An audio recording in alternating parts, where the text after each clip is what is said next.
Assalamualaikum warahmatullahi wabarakatuh. Semangat pagi, pagi luar biasa, sehat, ceria. Halo anak-anak, apa kabar kalian hari ini? Semoga anak-anak tetap sehat dan semangat belajar walaupun dari rumah.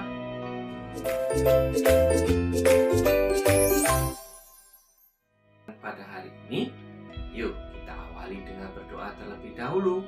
Semoga ilmu yang kalian terima hari ini bermanfaat. Berdoa mulai. Doa selesai. Anak-anak, pembelajaran kita pada hari ini adalah simak baik-baik penjelasan berikut ini. Pembelajaran 1, pesan dari teks pidato. Pidato yang baik adalah pidato yang disampaikan dengan bahasa yang lugas dan disampaikan secara runtut. Oleh karena itu, pidato harus dirancang agar menjadi pidato yang singkat dan padat, serta pesan di dalam pidato tersampaikan dengan baik. Pesan dari pidato yang disampaikan biasanya diucapkan oleh orator dengan penekanan atau intonasi suatu suara tertentu. Hal ini bertujuan agar audiensi dapat menangkap pesan dari pidato tersebut. Langkah-langkah untuk membuat teks pidato. 1. Menentukan tema dan maksud atau tujuan pidato. Yang kedua, mengamati pendengar dan situasi sekitar. Yang ketiga, memilih topik pidato yang sesuai. Yang keempat, membuat kerangka pidato. Yang kelima, menguraikan secara mendetail kerangka pidato. Dan yang terakhir adalah menulis dengan rapi dan menggunakan bahasa yang baik dan komunikatif. Menyampaikan teks pidato. Gimana cara menyampaikan teks pidato? Isi pidato harus sesuai dengan tema atau topik pembicaraan. Dalam isi, tujuan pidato juga dapat diungkapkan atau disampaikan. Setelah mengungkapkan tujuan, pembicara dapat menyampaikan pesan dalam pidatonya kepada pendengar. Hal-hal yang harus diperhatikan dalam membuat teks pidato adalah 1. Pembukaan. Pembukaan bagian ini berisi salam dan latar belakang permasalahan. Yang kedua adalah isi. Bagian isi merupakan hal yang paling penting dari maksud menyampaikan pidato. Dan yang terakhir adalah penutup. Bagian penutup tentu berisi simpulan, saran dan ajakan serta salam penutup.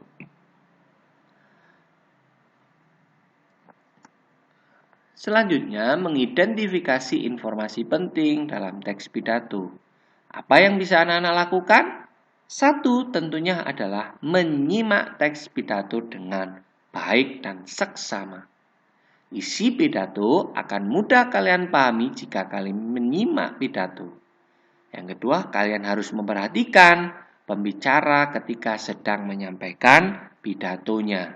Dengan begitu, anak-anak akan mudah memahami informasi yang disampaikan. Jika seseorang sedang berpidato, sebaiknya kita menyimak dengan baik. Cara-cara yang digunakan dalam menyimak antara lain 1. Anak-anak harus fokus terhadap pidato. Yang kedua, mendengarkan pidato yang disampaikan dari awal sampai akhir. Yang ketiga, catatlah hal-hal yang penting. Yang keempat, baru tuliskan kesimpulan dari pidato tersebut. Nah, pesan yang terkandung dalam pidato. Pesan dalam pidato ada yang disampaikan secara langsung, tetapi ada juga yang secara tidak langsung. Pesan yang disampaikan secara langsung misalnya dalam bentuk ajakan atau himbauan.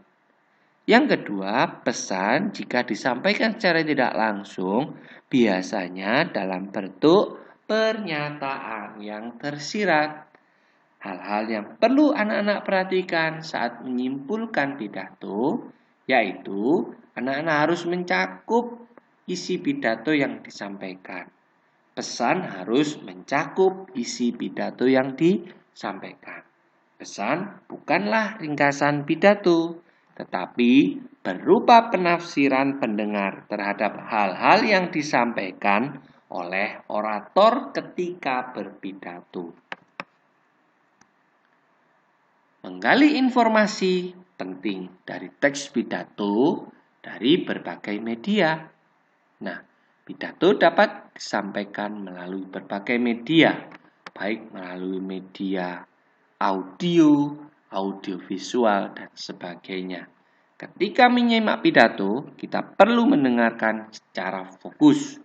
Tujuannya agar anak-anak dapat mudah memahami isi pidato serta mudah menangkap pesan yang tersimpan atau yang disampaikan. Untuk tugas bahasa Indonesia, anak-anak silakan buka buku, pelajari materi tentang pidato, dan silakan jawab pertanyaan berikut ini. 1. Apakah yang dimaksud dengan pidato itu? Yang kedua, tuliskan bagian-bagian pidato. Yang ketiga, sebutkan metode-metode yang dapat digunakan untuk menyampaikan pidato. Sebutkan pula yang nomor 4, hal-hal yang perlu diperhatikan dalam menyimpulkan isi pidato. Silakan tulis akor. Bagaimana? Menarik bukan? Demikian pembelajaran pada hari ini anak-anak. Jangan lupa kerjakan LK-nya ya. Dan tetap semangat belajar dari rumah. Jangan lupa ingat 3M. Pakai masker, cuci tangan pakai sabun, dan jaga jarak. Dan jangan keluar rumah jika tidak ada kepentingan yang mendesak. Anak-anak, terima kasih atas perhatiannya. Semoga ilmu hari ini bermanfaat dan sampai ketemu lagi di video pembelajaran selanjutnya. Assalamualaikum warahmatullahi wabarakatuh. Dadah!